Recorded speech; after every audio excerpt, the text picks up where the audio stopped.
Okay, guys, it's time for an intervention on your nasty, stinky, disgusting training gear. You know it smells like shit. So let's fix your shit. Hex Performance makes advanced laundry detergent, gear wash, and gear spray that gets the stink out. It was started by a pro athlete, so they know sweat and they know modern athletic fabrics. But it doesn't stop at just sportswear. You can clean everything from your gear bag to your towels, your walking around clothes. You can spray it on your car seats. This stuff is legit and it smells amazing. Go to hexperformance.com and use the code MATTHERAPY20 for 20% off. I promise you will thank us for it. And now...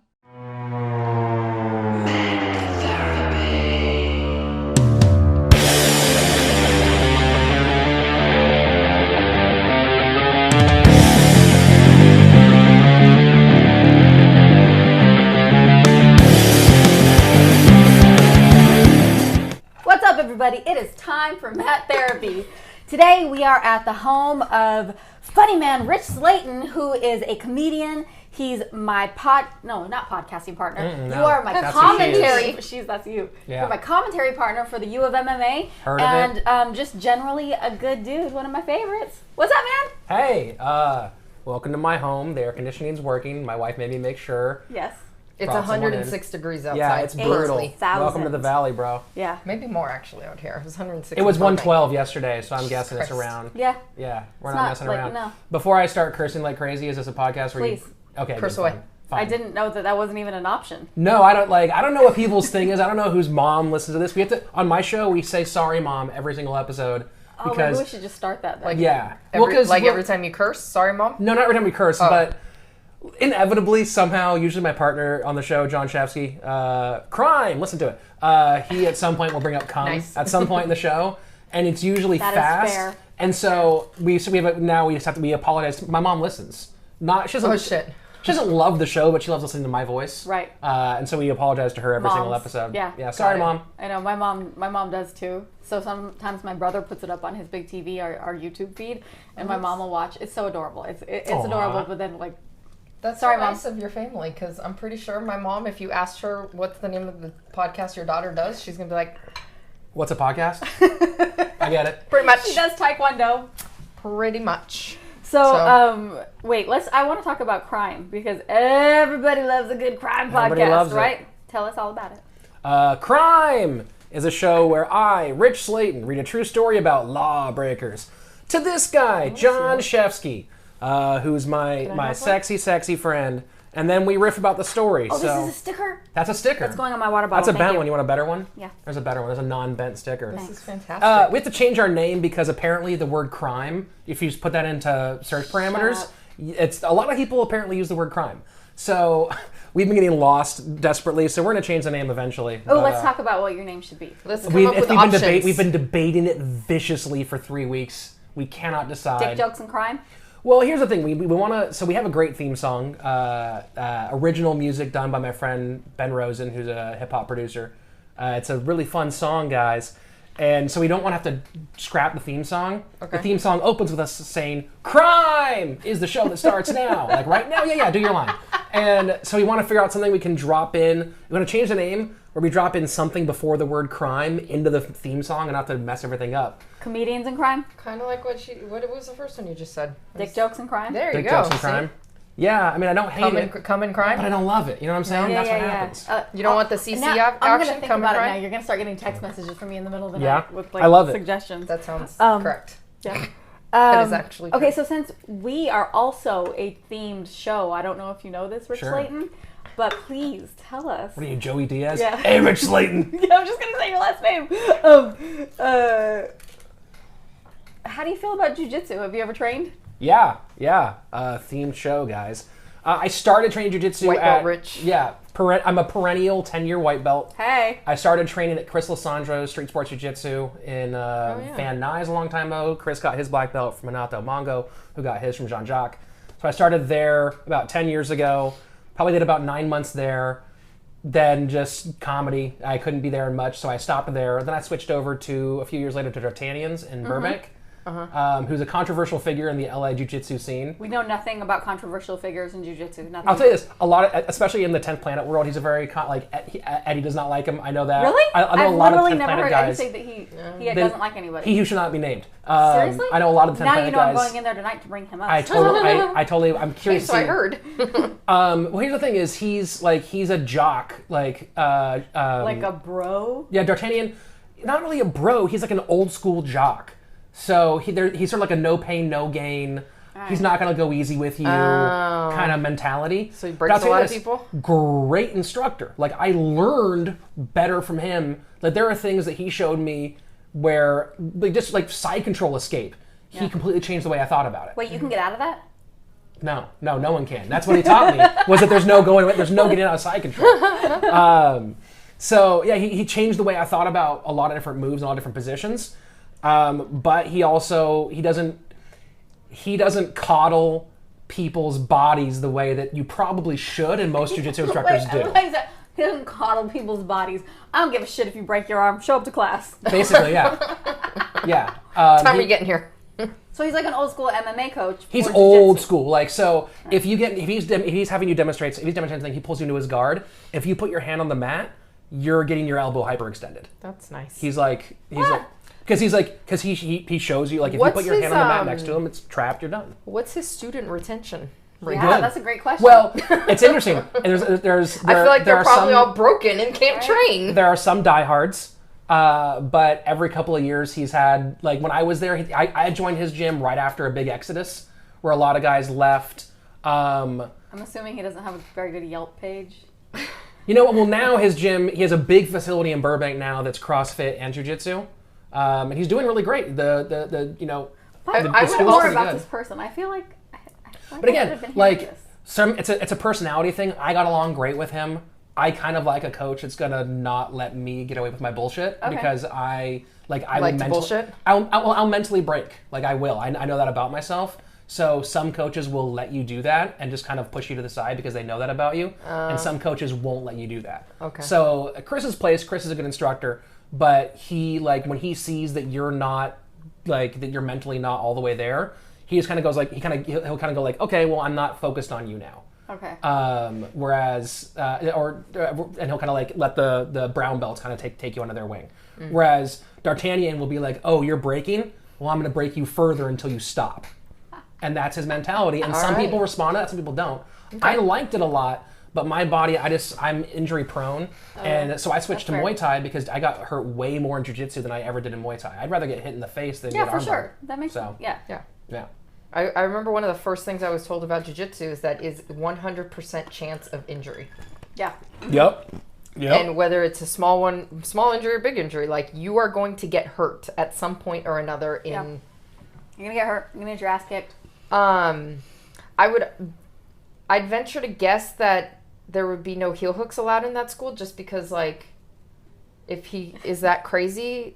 Or, you know... No, because I feel like that mentality is like... I mean... We're all doing all this shit all the time. Like, but like, if you're...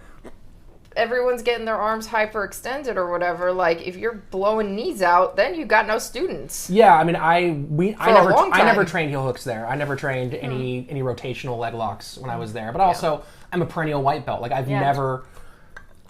have never stayed at a school long enough to belt up. So then the question that I ask you almost literally every time I see you. Yeah. When are we going to get back on the mats? I don't know, man. I don't know. It's interesting. Like, it's more kind of fun. Like, Alder keeps giving me invites to go over to 10th Planet Van Nuys and roll around with those guys a little bit, and I'm close there now. Yeah. I really just like Muay Thai more. That's I really do. Right, so I was at Muay Thai America gym in North Hollywood for a while with David Huey, who's fantastic.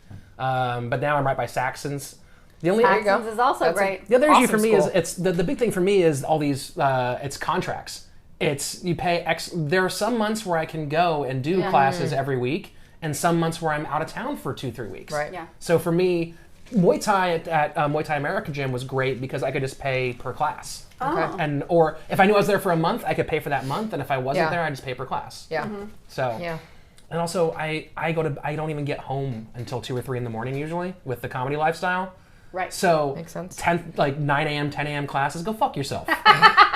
Like, I want a 2 p.m. class. 2 p.m. class is where I'm at. Yeah, that's a rough one. And like, D'Artagnan's had 2 p.m. class, and they really? had 2 p.m. No gi, which was great because I hate gi. I'm not a fan of gi work, especially in balls-ass we're hot. neutral. On the, You guys are neutral? We're neutral on this podcast. Look, if I lived in Minnesota, I'd be cool with gis where it's fucking cold. But here in 112-degree Los Angeles, fuck your gi. I'm not wearing extra pajamas. Get the fuck out of here. You want to put on a sweatshirt and then do exercise? Go fuck yourself. I've often wondered how people handle the summertime. Yeah, no, it's brutal. Yeah. So yeah, D'Artagnan's had 2 p.m. classes, which I liked, and then Muay Thai America Gym has 2 p.m. classes. So I mean, I was at our own gym the other night for the first time in this summer, and basically. 85,000 degrees and it's in there. a bajillion degrees in there. I feel like most people would look at us and be like, I don't know how you do it. So the people addition, definitely do. The addition of, a little extra garment over, extra, I get 40 that pounds of garment. No, I get that we see it that way, but like from Right. like in the whole spectrum of things, like it's not that big of a You know what else difference. about gis I We're don't like? melting in our own gym, just walking in doing nothing. I like to keep my fingers in one piece. I don't like how Fingers are nice, but also here's the thing: is that so many dudes don't wear a rash guard under their gi, Yeah, that needs to happen. and so now you're sitting there getting like. There's some like hairy, swarthy dude rubbing his Brillo pad when on your that thing face. comes undone, the belt comes undone. Okay, but I do. If a gi person could call us and talk to me about this, or maybe we'll just have to have a gi person on. Every single absolute roll without fail, their stupid jacket comes off and their belt comes off. untied. Why you guys haven't thought of a better system? Like really? Yeah, I'm with you. That just seems like the dumbest. Like we all say, oh, you should. It's the sport evolves. All your techniques evolve. Everything evolves. Even MMA, they started off with no gloves, and they went to gloves, and then Big John called everybody and was like, we need these kind of gloves, and we need, you know what I mean? Like, where is the evolution of You know what I like actually? The funny thing is that some people will argue that jujitsu, it's not jujitsu unless you're in the gi. Like, there's those old school people that are like. They're like, it's it's only jujitsu if it's in not the gi. jujitsu unless you're in Japan. It's like submission grappling or something. Right. You have to call it something else, and Okay. it's like, well, wait a minute. But then it comes down to the argument that you just made. It's like your shit falls off anyway at some point in every single match. I don't think there's any gi match that they don't have to retie or I see a ref throwing a belt to the side because it's in the way or something. So at that point, like, what's the difference? Like, I like rash guard, gi pants. That's my favorite middle ground. okay, Eddie Bravo. Yeah, I would just say that. I love it. Well, because now you have a little more traction with your legs, and instead of getting sweaty, you can actually hold on to people a little bit. Mm-hmm. Also, personally, especially from side control, I love grabbing onto the gi pants. I love using them as a control for control That's position. cheating if you're wearing a rash guard on top. Yeah, but here's the thing: most people that if we're talking Goddamn white belt. yeah, there you go. If we're going to talk about translating jiu-jitsu to the street, most people you encounter me wearing pants. You're not going to be. Sure. I guess not like, like yoga pant jiu-jitsu matches happening on the street, unless you're in like if you're in Beverly Hills, sure. Like, oh yeah, let's do a Lululemon submission grappling event. Get the fuck out of here. That could be done. But yeah, yeah, it really could be. I'll call Lulu. We'll work on that. Wait, I had a thought. Shit. All right, I don't know. Her thought was shit. No, I agree. I like when other people wear gi pants because I like to play lockdown, and that's helpful to me. Yeah. Yeah. It's really fun. All right. So thank you for all you gi pant wearing. I think my gis are actually up in my gis are in the closet right there. My gis, my 2 white belts, and also so D'Artagnan, he has a system. You're where that much of a white belt that you have 2. Yeah. Yeah, and then I also have a blue and white belt because D'Artagnan he does like a step where like is that his stripes? Is it? So it's sort of like his two. It's like his 2 stripes out of white belt basically. All right. It's hey, you're advanced enough. You're not a blue belt yet. You're advanced enough to be in my advanced classes. Here's a pastel blue belt. Yeah, well it's blue. Well, it's blue with blue with white stripe or white with blue stripe. Here's a light blue belt. Yeah. Before you get your blue belt. It's a light blue belt basically. All right. That's what That's what I am. I'm a turquoise belt. Thanks, guys. It's been fun. I'm sky blue. But I'm bummed. What are your thoughts on the current state of MMA? That's a significantly broad question. Yeah, I know. That's because I just trust you to go wherever Yeah. you want to go. That's so many. Look, I was like, where's she going with this? So I really watched. In case anybody doesn't know, or like they never watched, which they probably didn't. Rich and I have been co-hosts on several internet shows together. Yeah. We used to. There was a show we did for a long time. What the shit was that called? MMA on Draft. Did you guys have beers with you? Yes. Oh, yes, good. we did. Okay. Yeah. All right. But it was on draft. They didn't spell draft properly. They spelled it with draft, like MMA on fantasy football. Yeah. Draft. It was fine. The show was fine. You know why it was fine? Because we were great. That's why the show was awesome. fine. You can still find MMA on Draft on YouTube if you want to see us do a bunch of bullshit. Alan Juban was on the show. Colleen came on Yeah. once. I think, did we have any? We've had some other people on there because, well, it was also my first time, and the producer was like, look, we're looking for a strong woman who can stand up to the guys and really just like jump in there. So the first episode, I like shut everybody down every time they started talking because I thought that's what they wanted from me, and they were like, you need to shut up a little bit. It was a little over the top. It was definitely... Oh my god. I'm surprised she didn't start choking people on the show. Hilarious. It was fun though. We had a good time doing it. Shut up, Donna. I can imagine if like you had like a headset in or something, and like some producers talking to you, they'd be like, "Shut up, Donna." we weren't that advanced, but I got it after the show. We hosted that show then together. you were getting hit underneath like this. What was the other one? And then play-by-play. That's right. Obviously for the University of Mixed Martial Arts, which I'm wearing today. When I realized there was a video for the podcast, I put on. It sounds so different when you say it all out like that. The University of Mixed Martial Arts. Yeah. It starts here. This is my Dominic the Devastator Reyes shirt. Right. Now he's the in the first UFC. U alum to make it to the UFC. So very, very Nice. proud of him. I saw him fight like a month before. He fought like less than a month before. Where he knocked that guy out who was shaking his head. Holy shit! I was right next door to my place. Look, go back and watch amazing. all of his YouTube fights at the U. Dude had fire from the Day one. very beginning. Day one, you're sitting there going like, these are children playing with this guy. Yeah. It was fun as fuck. Yeah, we were all like, what the hell is going on? Yeah. But that knock, if you haven't seen it yet, if you look just YouTube Dominic Reyes, it'll be the first thing that comes up. It's so good. This dude takes a couple punches, shakes his head at him, and Dom just goes upstairs with a left high kick. Slept. Ooh, I loved that. Okay, so specifically, what did you think about the spectacle? I had a great time. That one. The spectacle was exactly what I hoped for. Okay. It was fun. Connor gave us some moments. He did. He gave us some moments. Like that uppercut he landed in the first round, that body shot he landed later. Like he gave us some moments. Okay. He gave people like he made it like interesting to watch. For sure. And more than anything than that, it was a fun hang. Like a bunch of my friends came over, we watched it, we talked shit, and we ate and we drank and had a good time. So even if the fight had been garbage, complete total garbage, it still would have been worth the price of admission just to be with my friends and have a jolly good time with a bunch of fellas and buddies and ladies in my home. Okay, Santa Claus. Oh man, golly gee whickers. Wait, I've watched fights with you before. You're Golly usually gee not whickers. this is just such a fun social gathering. Yeah, because this fight didn't matter. Okay. The fight didn't matter. Like if the fight It was didn't gonna matter, go the way it went, no matter what. Well, but here's the thing. Like, we all knew that. There was that possibility that Connor caught, like, that uppercut he landed in the first round, like, could have rung Floyd's bell. We don't, like, there were possibilities like that, which made it exciting, which is why fighting is the most exciting sport in the universe, bar none, because one thing can change anything, unlike any other sport in the universe. Yeah. So, it gave it that element of fun, but the fight didn't matter. It was an irrelevant fight. For sure. It wasn't even a fight. It was, what did the commentators, or what did the announcers say? A special event or a something? Special event. It was a special spectacle or some stupid shit like that. Yeah. Something like that. So what's not to like? Do you give any, because I love a good conspiracy theory.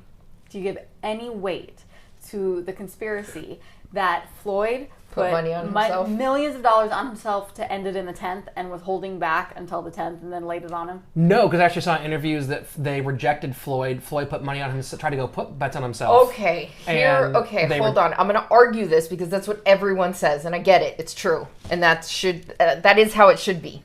The man has more money than, God. Yeah.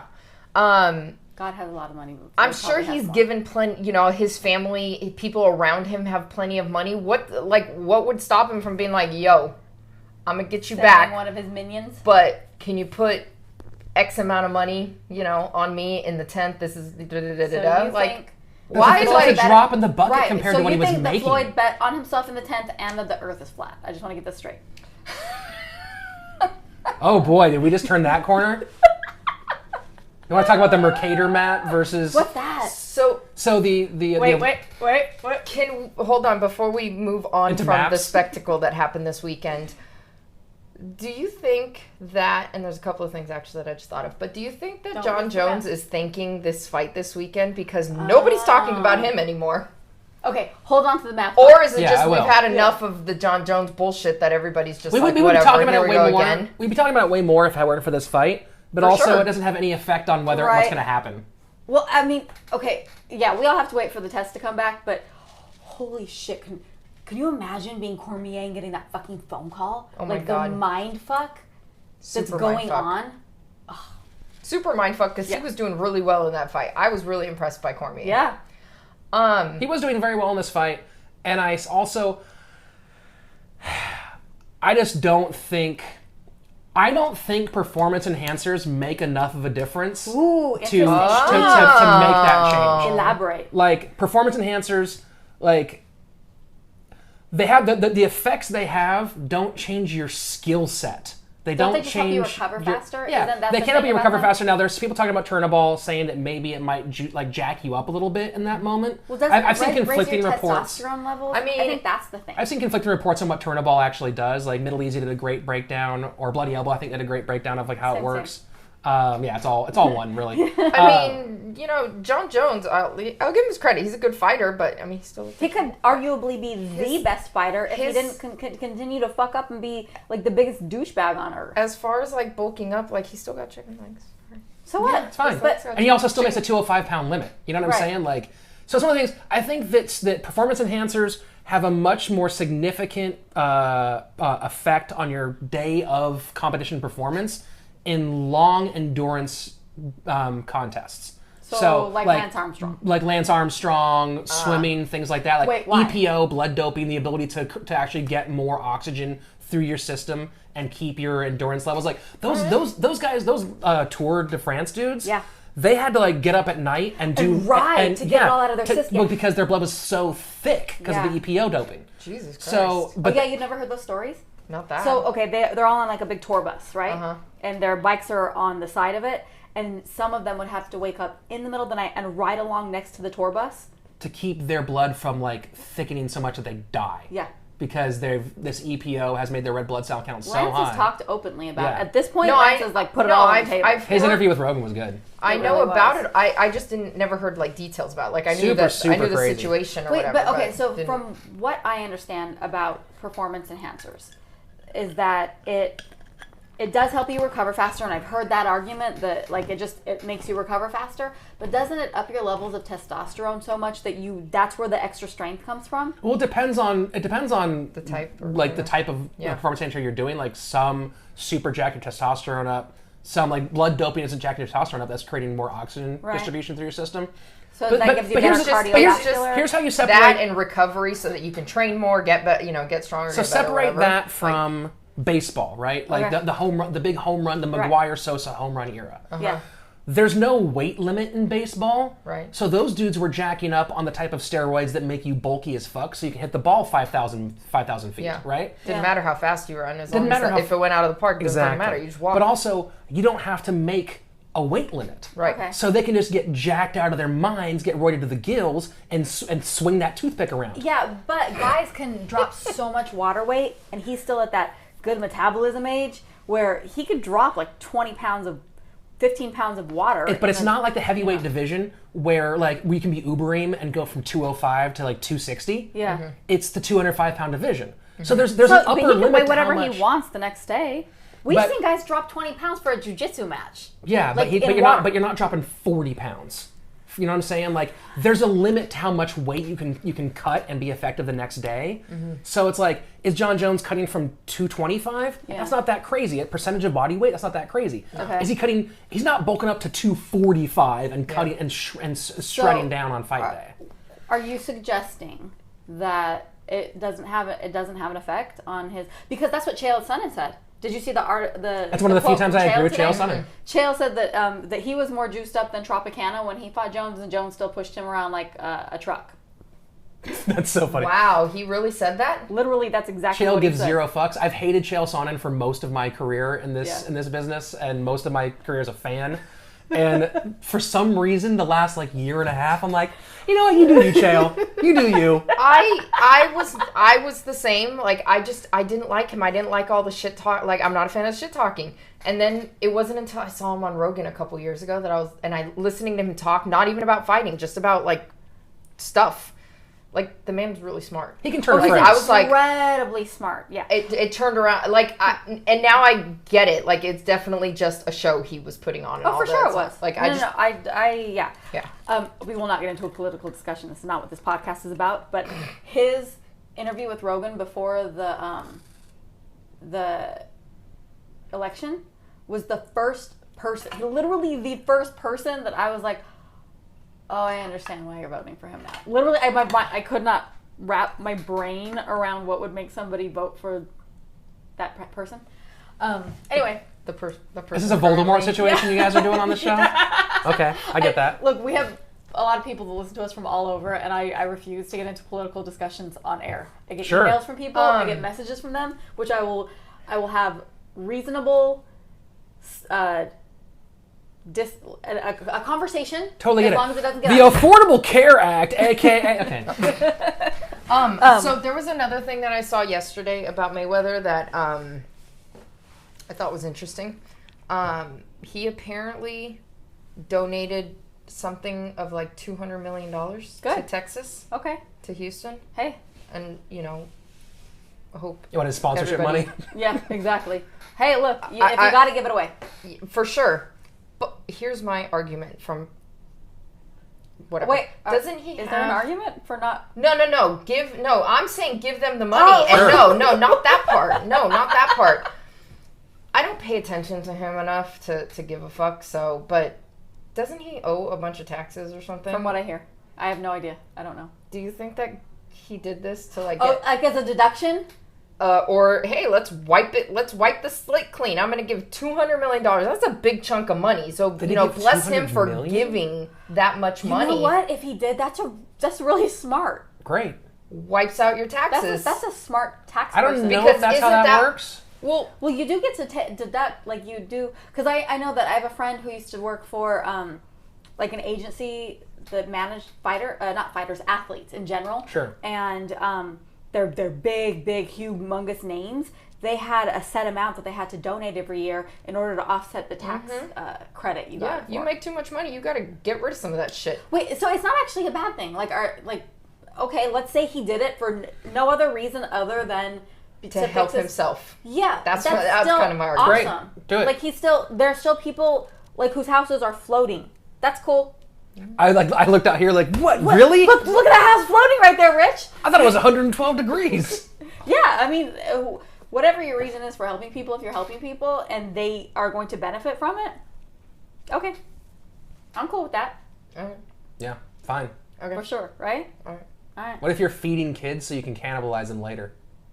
Well, you actually want to muscle them up because it's not the fat that tastes good; it's the muscle. I don't know about that. You ever had a good fatty steak where like that when you cook it, the fat drips in the in bacon through is pretty good. Oh, okay. So yeah, why do you think you want brisket? Yeah, you want that like moist brisket or that lean you don't want the little brisket? scrappy kid. You want like the chunky kid who plays football. Exactly. All right, there you go. Yeah, linemen make the best steaks. There you go. All right.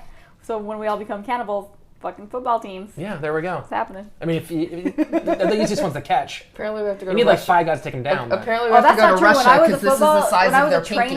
When I was a trainer, our linemen were gigantic. We'll go to Russia. Oh yeah, my Russia ring. This is probably like their pinky or something. Yeah, but in Russia they eat you.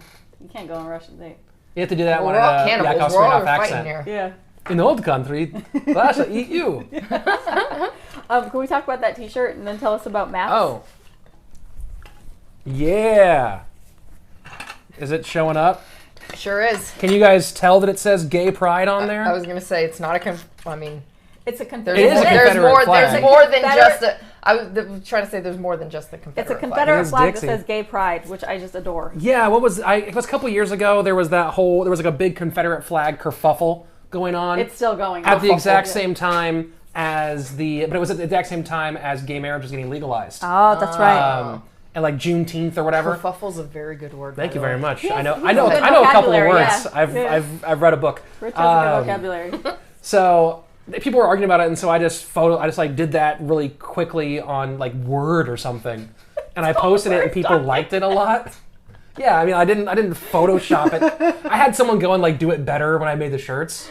So I made those shirts, and I don't do it very often. It kind of depends. I'm not really doing that chunk of material very much right now.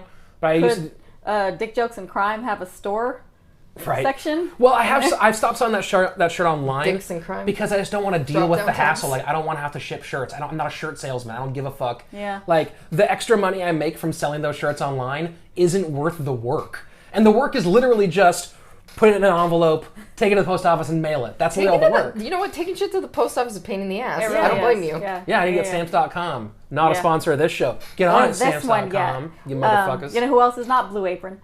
I listen to way too many podcasts. Oh, yeah. What's the one? Dollar Shave Club. Dollar Shave Club. MeUndies. And Wine Club. There's a wine one too. There's also the MeUndies is a big one, yeah. The bed mattress. Oh, I know that the only place I ever hear that one on Casper. is Your Mom's House. It's the only place I ever hear that. Oh, I've heard on a couple ones. I'm like, Your Mom's House. I'm like, hey, did you say people need mattresses? Oh, your mattress is free. I haven't bought a mattress ever actually, but Really? yeah, I think I bought one, but I've inherited most of them. I've inherited. But it's been a while since I It's inherited. a weird thing to inherit. More like a hand-me-down. Like I think my last really nice one. And I bequeath to my granddaughter. Yes, I have a very wealthy friend who like nobody ever slept on this mattress. It was in one of his guest rooms, and he was like, "You want that?" And I was like, "Yes, I do." That's kind of how I got mine, but it's been a while at this point. Like, might be time to be a grown-up. Yeah. All right. I love your face, like you're really thinking about it. I bought the mattress we have that Mrs. Slaton and I have right now. And I bought it when I was still in college. Actually, I've had it way too long. But I went mattress shopping. And at least he got his brand new though. So yeah, I went mattress shopping and I lay down this one mattress. I like super firm mattress. I lay down one and I'm like, I want this one. And he goes, I cannot sell you that mattress. And I go, why? He goes, because that's for people who are over 400 pounds. So he can't sell it. Wait, do they get a special discount for being? No. It's like he's like, I can't sell you. This is not designed for you. It's designed to support people who weigh too much for regular mattresses. Yeah, but what if you just wanted to pay for it? He was just like, you're not going to be happy with this. I love this. I've enjoyed this mattress. Right. I've had it way too long. That's how much I enjoy this mattress. All right.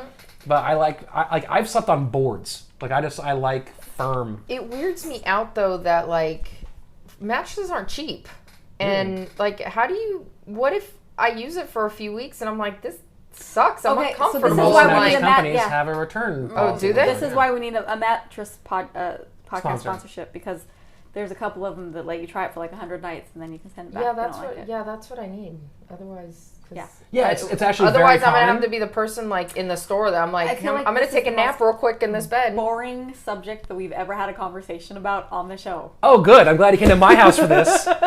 Rich Slaton brings the most boring topic of conversation I can just see ever. Everybody in their car listening to this. He's ready to talk about maps. Talking about mattresses right now. These motherfuckers, guys, what the fuck? Have a comedian in front of them, and they're talking about how firm. Cartography is next, everybody.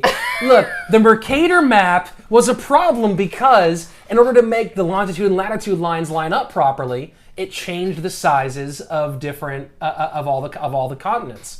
You guys know what I'm talking about? No. Basically, like on the map that you're used to looking at, North America is way too big.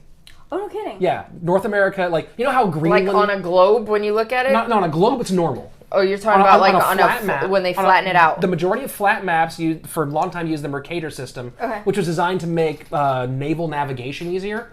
So it lined up all latitude and longitude, so you could literally just draw a line and go where you needed to go. It was basically for floating the seas. Sure. But in order to make it all fit, everything close to the equator is smaller than it's supposed to be, and everything gets bigger as it gets further from the equator. That makes sense, because it's round and you're trying to flatten something out. But it creates a perspective problem. So like Greenland, which is super, super far north, looks like it's the same size as Africa. Whereas Africa is 10 times the size of Greenland. I was going to say, Greenland's probably this big. Okay, but what does that have to do with people who believe the Earth is flat? Who will go unnamed on this show? Well, it's just one of the many things you shouldn't do. So the problem with this map creates, it's not really a flat Earth problem, it's a flat map problem, but it creates this problem where it created this bias towards like Europe and North America. It created like a Western civilization bias by making everything that was near the equator, in particular South America, Southeast Asia, and Africa, look way smaller. And it gave this like, hey, look how much bigger our country dick is up here in the north part of the world versus your tiny dark dick down in the big dick, little dick situation. Interesting. So it helped create the Eurocentric view of the world. Interesting. Fuck with my privilege. God damn it. Yeah. Look, it's nice when you have it. I'll tell you that much. Half of me agrees. Yes. Yeah. Half of me. It's one of the most beneficial privileges that I've ever had in my life. If we're talking about like the privileges I've had, like I never like a privilege to use the library. Fine, that's nice. Free books, cool. But privilege to get out of speeding tickets, dude. Like that's next level. I mean, you can't not use it. I'm with you. Oh yeah. No, I'm gonna ride that shit. I've never gotten out of speeding tickets.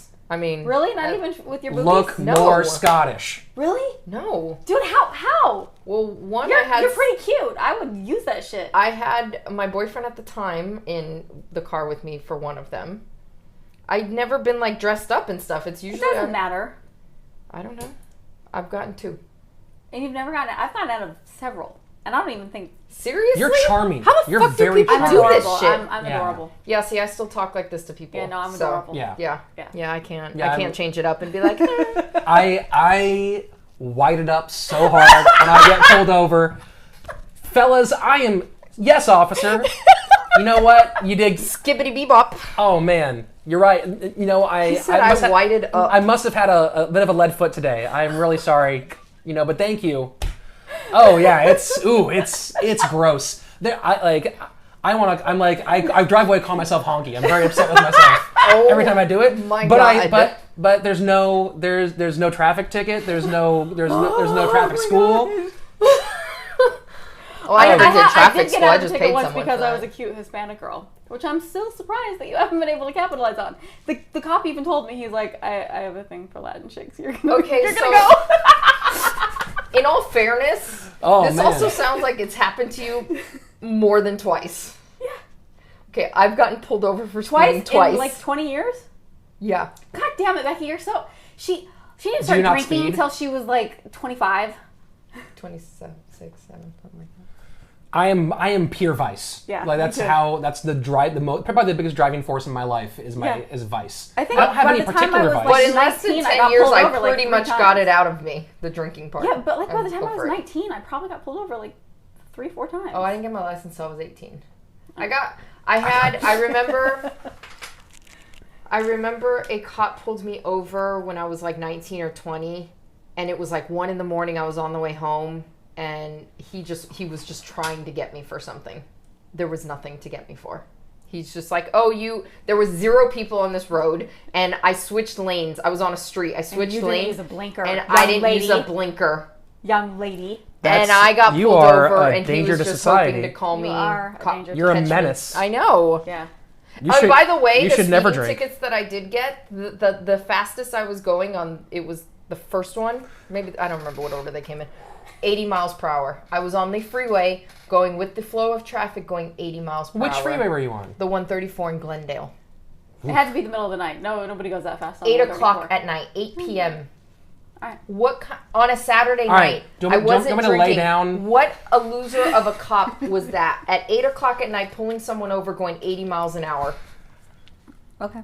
Yeah, that seems like you need to stay out of the sun for a little bit. Equally as adorable as I am, I'm also kind of feisty. I don't know if anybody knew that about me. No, no and I came home several times with my car, what's the word? Tagged on. Oh, good. Because I pissed people off. My mom was like, "The fuck are you saying to people? How are you alive?" I've asked myself that a couple times. Yeah. What'd you say? Jiu-jitsu. Yeah, that's like the last 10 years, though. I was 30 when I found jiu-jitsu. Yeah, I was going to say, I'm pretty sure this was all before jiu-jitsu. Yeah. How the there's fuck a couple did you survive? times I don't know. It's been asked a few times.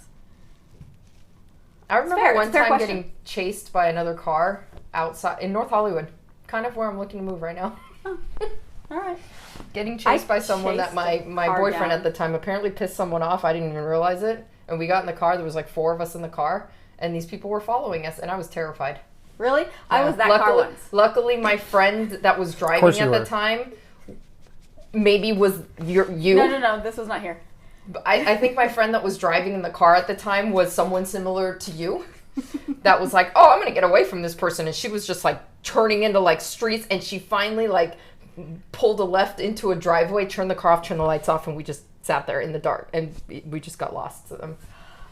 I don't know if I should tell. I should, because it's fine. So that we got away from a police helicopter like that once. What? Yeah. Jesus Christ, Donna. Oh, man. This is... Enough said. I don't know people could do that. Yeah! Like I feel like once the helicopter comes in, it's like, yeah, do you have an M16 and a rocket launcher? Otherwise, you're fucked. Credit to my friend, he was a skilled driver at the time. Outrun a helicopter? Yeah. It was over off the 605. So I remember, and this is like back in the 90s, so whatever. Yeah, when the helicopters were shittier. Whatever. Anyways, those 90s helicopters. My friend stole a car. Before social media. And then they came and they picked us up, and I defied all logic. And he was like, somebody let me drive this. And me and my other genius friend were like, sure. And we got in the car. So we're driving along, and there's police behind us. And I was like, oh, you guys turn the radio down. It must be too loud. Police behind us. All of a sudden, like, lights came on. There were like 4 cop cars behind us. And he was like, and he gets on the 210, and we're being chased, and we were like freaking out. I like that she does this like she's running. Yeah. That's how I drive. Yeah. I don't know what you're doing. We were freaking out, though. He gets on the 605, gets off the 605, goes into the neighborhood, and we lose the police. I don't know how. I have no idea, because there were a shit ton of cop cars behind us. He's going through the neighborhood, pulls into a neighborhood, pulls in, we turn off the lights, and we all go like this. Hey, that's kind of what we did, minus the helicopter. But because my question is, why were there so many cops? Like he said, that you got lit up by like 4 cop cars. Yeah. How why long were had there they so been many? back there? By the time you noticed, had they I have no been idea. back They've there for a probably while? been following us. Who is this guy? Well, he was a gang member at the Oh, time. good call. Yeah. Great choice. You know, one thing I respect about you is your ability to read people and decide if they should be in your life or not. And honestly, I just hope that one day you get passed on that instinct to future children and generations. I've grown up since then. Yeah. It's been about 20 years. Anyway, it was interesting that we got away. And then we got out of the car and left. And then we made it back. We went to my friend's cousin's house, talked them into driving us back to the pizza place. And we're back at the pizza place by the time my mom came to pick us up at 10 o'clock. Oh, so you didn't even get in trouble. You didn't even... Oh, wow. Does your mother know this story? She knows it now. Because... Because she's going to hear it. Because I got subpoenaed in my cheerleading uniform to go and testify for the guy that stole the car. Are you hearing this? Yeah, this sounds like... I mean, I do like this Donna. I love Kid Donna. I got subpoenaed in my cheerleading uniform. Yeah. I mean, if you're going to get subpoenaed. That's when you do it. Did you get out of it with the cheerleading costume? Yeah. No, I didn't get out of it. I tried, but they didn't. They made you testify? No, actually, they either dropped the charges or something happened. But we had to go to court. Nice. I didn't wear my cheerleading uniform to court. That'd be dope, though. Right? That'd be super dope. I might do that next time I have to go to court. So that's my story. Anyway, well done. That was a good story. I have some. I'll get around to all of them someday. Okay. I've been another side of Donna. I've been given a warning many times, but the warnings are all none of them. One of the few times I actually got a ticket is actually the best of all of them. It was my senior year of high school. I was on the debate team because I fucked, and we went to this tournament way out in the outskirts outside of Sacramento. Okay. And we ended up staying late at the tournament, and then everyone went to dinner afterwards. So we're driving back. It's myself in my 1992 green Subaru Legacy wagon. Yeah. Fancy. With 10s in the back. No, I had 112 in the back with a 1,000-watt amp that I bought at the flea market because that's how we do it in Sacramento. What's up? Down. That's right, 916. So I'm driving where it's late at night, and in the car is this sophomore girl that I've been trying to hook up with for a long time, who was dating a guy I didn't like, and I was getting this feeling. I was like, oh, I think I can slide in there. I can slide in those DMs. Like what? So she was in the passenger seat, and there was this freshman kid who I was giving a ride home in the back seat. And we're driving. It's a half-hour drive home on the freeway. Are you a junior? I'm a senior now. Oh. I'm a senior. That's what's up. Okay. Fancy. So of course, as soon as we start driving, we start playing the game Sex. Where if you go under a yellow light, or if you see a car with only one headlight out, everyone has to hit the ceiling and say Sex. Last person takes off an article of clothing. What? Yeah. I never played that game. I've never heard this game before. I'm going to show you pictures of 15, 16, 17-year-old me. You're going to be like, I get it now. I get it. I was fit. This was before I found pizza and beer. You were upping your fitness? Exactly. That's what's up. This was the one who would have been able to make blue belt, right? This is not the... I was about to... And you were on the debate team? Yeah, well, I tore my ACL when I was in 8th grade. Wait, that and so it fucked up my entire... Yeah. It fucked up my entire athletic career. If you think I like to talk a lot, meet Rich Slaton. I had 2 knee surgeries in high school, and I was in a wheelchair for like 6 months. I just... Yeah. Okay. All right, go ahead. Go ahead. Yeah. Keep going. That's what's up. Right, so, did you hit it? Please, Sex. So here's the story. So we're playing the game Sex, and she's starting to take clothes off. I'm driving. I'm starting to take clothes off. The freshman in the back is like, am I supposed to take my clothes off now? I'm 14, 15, whatever. I'm very, very nervous about all this. So we hit the freeway, and of course, I'm trying to get this girl excited, so I run it up to 120. I'm like, dude, it's like 2001.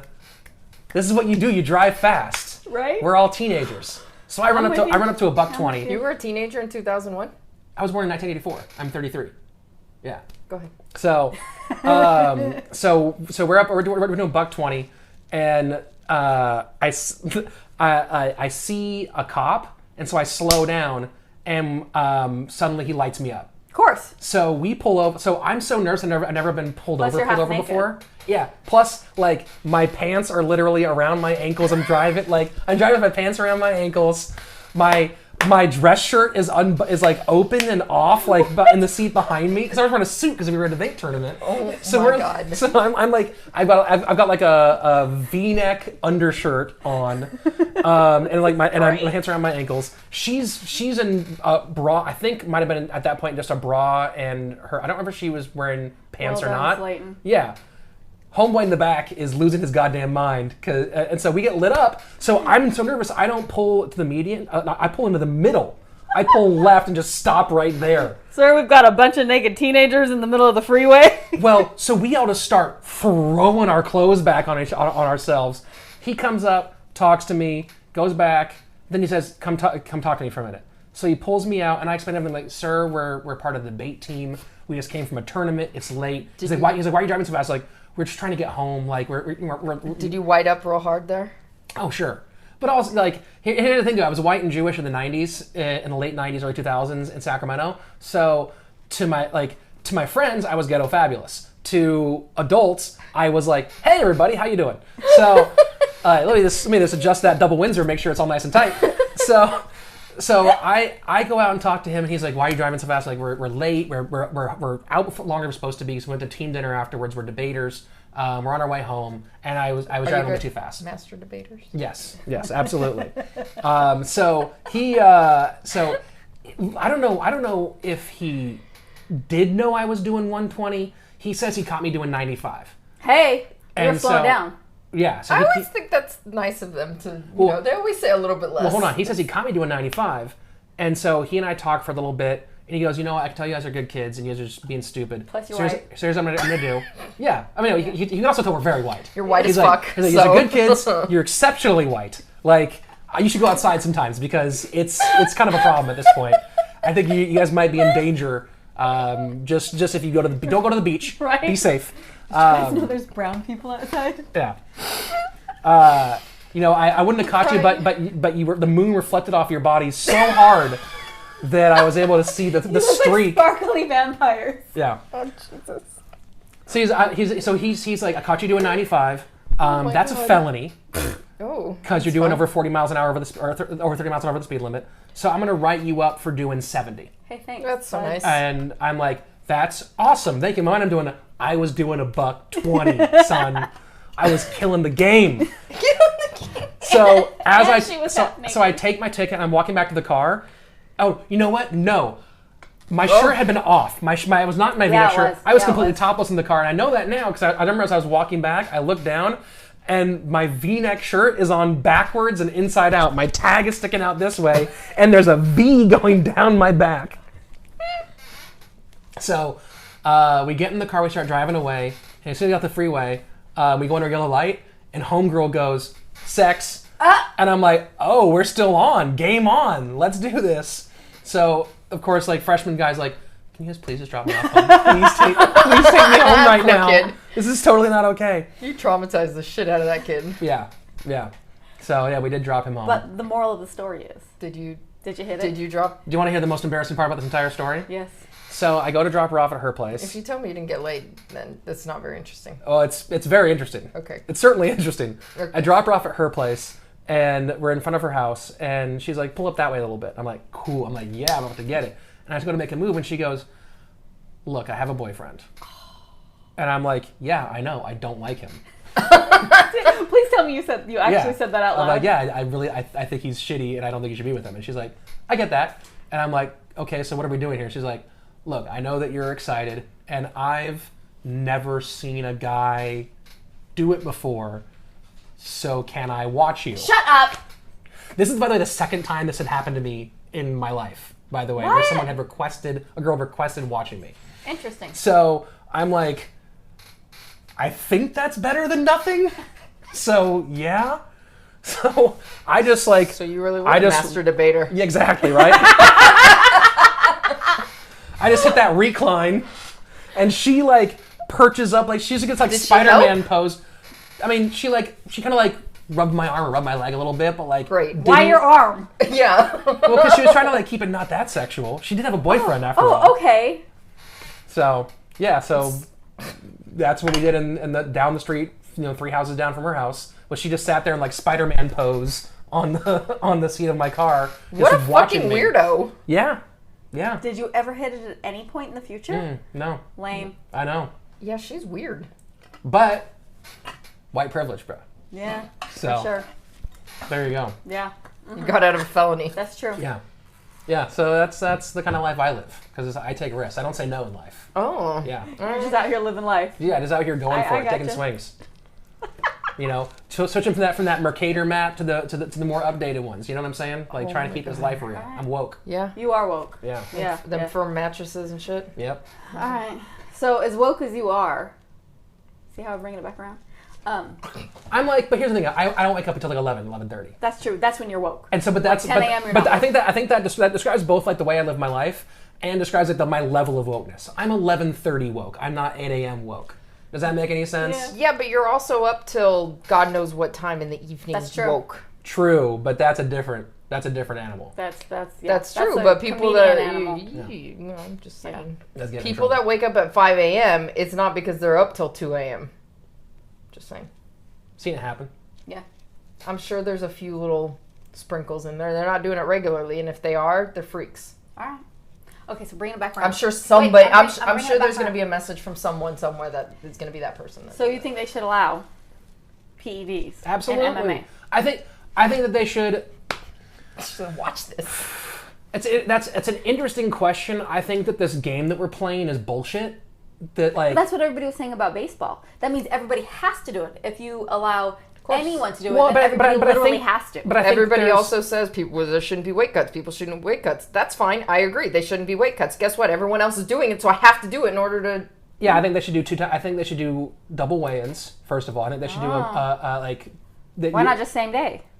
Well, same day weigh-ins, but even us watching amateur fights, we still saw people cutting weight for same day weigh-ins. That's very true. And most of them were doing it somewhat responsibly, but we saw some people being like, "What the fuck are you doing, dude? You're not even getting paid for this fight." There's always going to be people. There's always going to be a few in the bunch that are going to fuck it up, trying to grift it, do stupid shit. But I think same day at least would prevent more either extremes. that or it'll cause. But the whole idea of you get you have a natural weigh-in where they go, okay, well, you're only allowed to cut X amount from this point. Smart. Yeah. I think establishing that for fighters, I think that's a way better thing than any sort of tomfoolery with the weigh-in. So you're saying if they're gonna fight 170 or whatever, then they can only their walking weight can only be 185, 190. Creating a natural percentage gap. 15%. I mean, 15 pounds is actually, I think for men 15 pounds and women maybe 10. Well, also, but it also depends on your weight.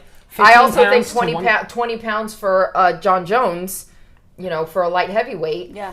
and or 20 pounds for them, and then maybe 15 for the flyweights and the your percentage of body weight bantams. Is really what it should be more than anything else, not like an actual number. Yeah. But I mean, look, it does create some challenges because then you have side effects, and then you have like this competitive thing of like it now forces like are now kids going to start doing the first of all, if we made laws based on what kids were going to do, nothing would be cool. We'd be living in a boring universe. Don't wrestlers in high school do it? Wrestlers in high school manipulate their weight more than anybody I've ever seen. That's why they all stunt their growth. Then there we go. Yeah. But yeah, I mean, 6'4" Cormier. He'd be dangerous. Possibly. Anybody that can hear this during this podcast, please.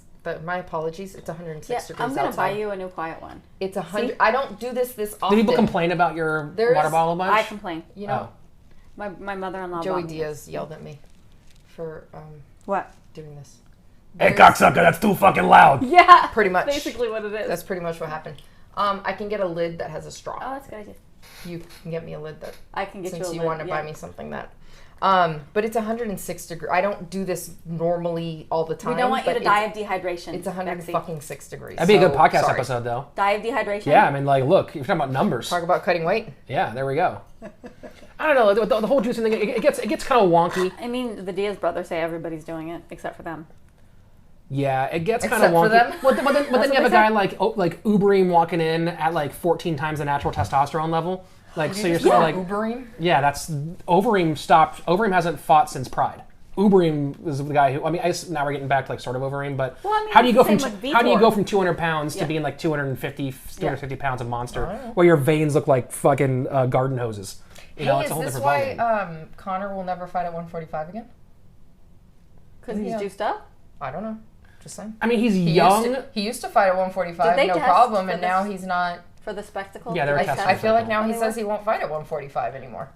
He used to suck down for 45, and also like he started fighting in his early 20s, and you get bigger between your early 20s and your mid to late 20s. That's very true. Okay, I'll take that one. What do you think of Durandamy? She keeps pulling out of fights. Stop pulling out of fights. What's the excuse? I didn't hear it this time. I don't know what the excuse was this time, but she just pulled out of a fight. And Holly said she'd fight Cyborg. Yeah. Yeah. I mean, I've always wondered what it looks like to see a preacher's daughter get murdered, so I'm fascinated by that. It'll be a good episode for your podcast. Yeah, right? Yeah. Because I'm pretty sure we've only done one MMA themed show so far, and that was our opening episode was the story of Lightning Lee Murray. You mentioned this. This is a good Lightning Lee Murray was a British gangster who discovered that he would be much better as a fighter than as a gangster. Okay. And started fighting at Cage Rage. He actually fought Anderson Silva once, I think, in Cage Rage. Yeah, in Cage Rage. All right. But he's probably one of the hardest hitting guys to ever compete in the sport. Like ask anybody about it. Like he had scary lightning. Oh fuck! You just changed someone's future type power. Wow. And he got into the UFC. He was actually training at Pat Militage's gym for a while, and then got into a bar fight and got stabbed 8 times, and that ended his competitive fighting career and started his career as a master criminal. I don't want to blow up the story because I want you guys to listen to my show, Crime, available on iTunes, Google Play, Stitcher, Laughable, anywhere you get podcasts. See, he has working voice too. Yeah. When I go into commercial voice, yeah, he has commentary voice. Sometimes you just gotta turn it on. So that's our first ever episode with Jeremiah Watkins from the Roast Battle and Goddamn Comedy Jam, all that different stuff. Very funny dude. You're the host of the Roast Battle at the Comedy Store, yes? No, I have competed in it multiple times. Oh, I misunderstood. Yeah, no, not the host. The host is Brian motherfucking Moses, who's a guest on one of our episodes as well. So yeah, funny dude. Is that his middle name, motherfucker? Yes. At this point, yes. Okay. Yeah. So so Lee Murray got stabbed multiple times. He'd actually been stabbed at that bar like a month before and lost his nipple. And he was like, I should go back there again. Ow. So you can't stab somebody's nipple off. You have to cut it. Well, I mean, like it was a general knife situation. Slipped or something. How did you never get stabbed at a bar? I got my tooth knocked out in a fight once. There it is. So great. Which tooth? Do you have a full implant? No, I don't have an implant. I have the retainer? A bridge. Oh. No, I have a bridge with 3 other teeth. So I was supposed to get an implant, and then I never did. And then I was like, you guys got to fix this shit. I can't deal with it. And that was the easiest solution to come up with. Did you have the retainer with the fake tooth you could pull out? I had that for a while and I hated it. Luckily, it was before I started doing jiu-jitsu because I wouldn't have been able to wear a mouthpiece and it would have been super awkward and weird. There was a girl I went to high school with that had that too. They call it a flipper. I hated it. Except I'm pretty sure she didn't get it knocked. I mean, based on what I knew of her, I don't think she got it knocked out in a bar fight. It wasn't quite a fight. I think it was a jet ski. It was a jet ski accident. I kind of mouthed off to somebody. Again. Shocking. No way. This dude, he was just being a dick. So I told him off, and he was mad that I wouldn't give him my phone number, and so I started making fun of him, and he punched me outside of the bar. Awesome. Yeah. Awesome. That was the night I came home that my mom said the same. She was like, how have you not been stabbed yet? That's how I usually get numbers. Yeah. Yeah, that's my go-to move for the brief time I was single in my bar going days. My go-to move was talk to a girl for a little bit and then challenge her to a game of shuffleboard. I always go to bars that had shuffleboard because I like shuffleboard. You know, with the sand and all that. My God, you're white. Yeah. I was thinking that. No, not ground shuffleboard, like the one with sand that's in like dive bars. Same. I think that's less white. It's a little bit less white. Yeah. But I mean, but look not at me. much. It's not. Well, you were in Austin, Texas in college, right? No, I went to Santa Barbara, UCSB. Oh, why did I think you went to Austin? Because Mrs. Slaton's family all went to Texas. My dad's family mostly went to UT, so it's just two families that came together under the Longhorn banner. Texan. Yeah. Okay. No, I'm from Sacramento, schooled in Santa Barbara, moved down here. Look at you. I used to go to cheerleading camp in Santa Barbara. Yeah? I almost got kicked out of The University of Friday. Casual Sex and Beer? Or, yeah. You can study Buzz. I've never seen Donna in a cheerleading uniform. I still have it. Of course you do. Halloween costume. It's coming up soon. You wear it for the anniversary? I should. You know what? I could probably wear it to the homecoming. Yeah, but no, I was saying for your wedding anniversary. Mr. Gonzalez is like, yeah, honey, it's time. I have a Wonder Woman costume for that. Nice, strong move, strong. Where there was a thing with the stuff. Somebody got their nipple stabbed off. Well, yeah, that was Lee Murray, and then we came back somewhere else. Oh, Texas. You're white. No, shuffleboard. So here's my move. Here's my move. Your move. Yes. Here's my move. So, what that I would way, do, in case somebody tries it out on me, I know like where this what. No, but here's the thing. It's actually, as far as moves go, it's, in my opinion, like the most not douchebag move possible. Okay, please. So you chat up a little bit, challenge the girl to play shuffleboard. Okay. And then the game takes a while. So it's a chance to talk, get to know each other. And then I make a bet. Go, hey, here's the bet. If I win, I get your number. If you win, we had a nice drink. That's on me. Good. It was fun to hang out. And then you purposely lose the game of shuffleboard. Oh, look which at you. gives the girl the chance to decide, like, you now get 15, 20 minutes to talk and make an impression and get to know somebody, and you put the ball in her court to decide if she wants to give you her number or not. Plus, you just boosted her ego by letting her win. Exactly. Oh, look at you. There's a whole bunch of That's a good one. Thank you very much. That's a good one. Yeah. I can't, I like that one. And it worked. I don't know about the shuffleboard, but... Well, you can play it with darts. You can play it with anything. Exactly, Cool. that's what I mean. Yeah. But I like shuffleboard because it takes a while. Like, it's like, you know... Pool can take a minute. Pool can take a minute. But also shuffleboard is more... Sucks yeah. at pool, it takes for a while. You get a long time. Yeah. No, it's one of those ones like someone can win in a reasonable amount of time. It's very talkative. Like most people haven't played it a whole bunch, so it's a little different. Yeah. That's a good one. I like it. I got a girl's number off that one, and you went on a date. All you guys listening out there. Have you had any good pickup stories lately? Good ones? No. What are misses? What's a Well, this one guy sent me a picture of his dick on Bumble. I did get that. All the time. I got that a few months ago on Instagram. Oh, by the way, in case you guys are wondering, if you guys ever send Becky a dick picture, I've seen it. I don't know if you guys know that. And all of our other friends have seen it. By the way, if you do want to send dick pics anywhere, the email for my show is crimepodcast@gmail.com. And we can work... Yeah, crimepodcast@gmail.com. You gotta do the voice. We tell our listeners that you can send us story ideas, any questions they have, or dick pics. Label them for my co-host John Shefsky because he really loves them. It's his favorite. Okay. Becky loves them. She loves to share them with us, and then we all discuss. Yes, and then my return photo is of other nice juicy veiny one right back at them. Have you ever received a dick pic where you're like, in all fairness, I'm gonna frame that. I've received one unsolicited dick pic. That was a good way to phrase it. Yeah. Because I was gonna say I've only received one, but one unsolicited. I didn't know that people solicited dick pics. That's interesting. We're gonna come back. Let's unpack that later. Not to strangers, you don't. Not a fucking stranger, but Yeah, but I can imagine Mrs. Slaton being like, "Baby, it's been a while. I'm out of town." Or what if you guys had started dating when you were dating in different, like if you had been dating in different cities? Mrs. Slaton lived on the other side of the country when you guys were dating. That's the one. I don't know. I don't know if that's her vibe. First of all, because I got a nice Texas girl. I didn't take one of these California floozies. Hey, so we're busy. Yeah, we got shit to do. Yeah, you're floozing. It's a lot of work. We got to run away from the cops. Yeah, right. Gotta find dick pics to send back. Right? It's a whole thing. Well, for the unsolicited ones. Well, here's a question: with the unsolicited dick pics, I guess you've only seen one. Have you ever had unsolicited dick pics from your? Oh. Because here's my question. I mean, I've been single. Yeah, your social media. Single in a long time. Not I think in that maybe era. back in Not the in day, that era. maybe. But it wasn't. It's a Polaroid. He mailed it to you.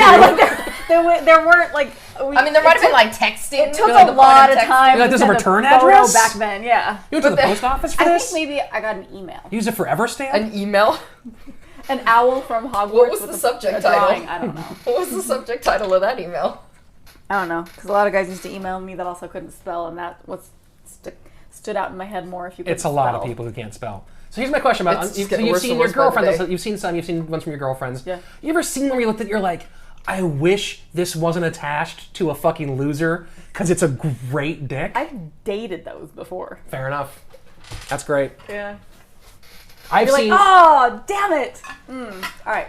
I would venture to guess that I have seen at least as many live dicks as either one of you. Well, you grew up in locker rooms, of course. Locker rooms, but also just like general weirdness. Dudes like to whip it out. I've spent dudes way like to too whip much it out. Time around dudes. Well, also like I have a whole chunk of material about it, but it has become true.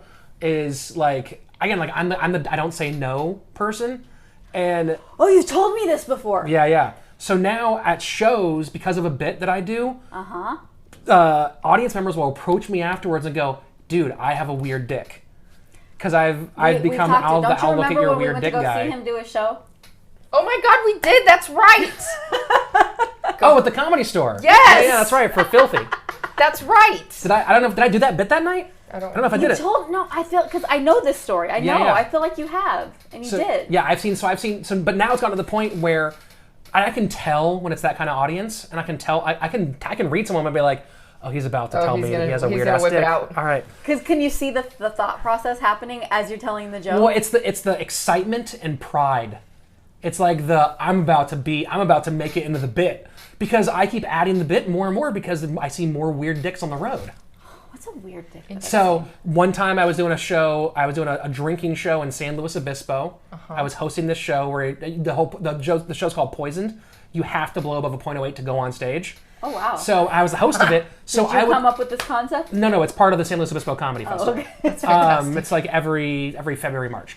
And so I would get shit can drunk and host the show, and the show would get crazier as it would go on. And people, like the audience would crowd surf beers up to me.